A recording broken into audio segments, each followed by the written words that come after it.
নির্বাচন কমিশনের উপর অনাস্থা প্রকাশ করে এনসিপির উত্তরাঞ্চলের মুখ্য সমন্বয়ক সার্জিস আলম বলেছেন, নির্বাচন কমিশন কোনো পক্ষ বা কোনো শক্তির দ্বারা প্রভাবিত হয়ে তাদের শাপলা প্রতীক না দেওয়ার ক্ষেত্রে স্বেচ্ছাচারিতা করছে।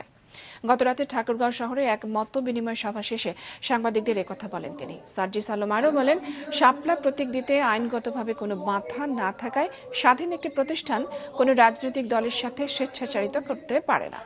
যদি তারা এটা করে তাহলে এই নির্বাচন কমিশনের মাধ্যমে বাংলাদেশের স্বাধীন নির্বাচন হবে কিনা সেই বিষয়ে তারা আস্থা রাখতে পারছেন না। আমরা আইন শৃঙ্খলা রক্ষাকারী বাহিনীকে যেহেতু শাপলা দিতে কোনো আইনগত বাধা নেই, সেহেতু আমরা মনে করি অভ্যুত্থান পরবর্তী বাংলাদেশে স্বাধীন এরকম একটা প্রতিষ্ঠান একটা রাজনৈতিক দলের সাথে এই স্বেচ্ছাচারিতা করতে পারে না। যদি তারা এটা করে তাহলে এই নির্বাচন কমিশনের দ্বারা বাংলাদেশে একটা স্বাধীন নির্বাচন হবে, আমরা এই নির্বাচন কমিশনের প্রতি সেই আস্থা পাবো না।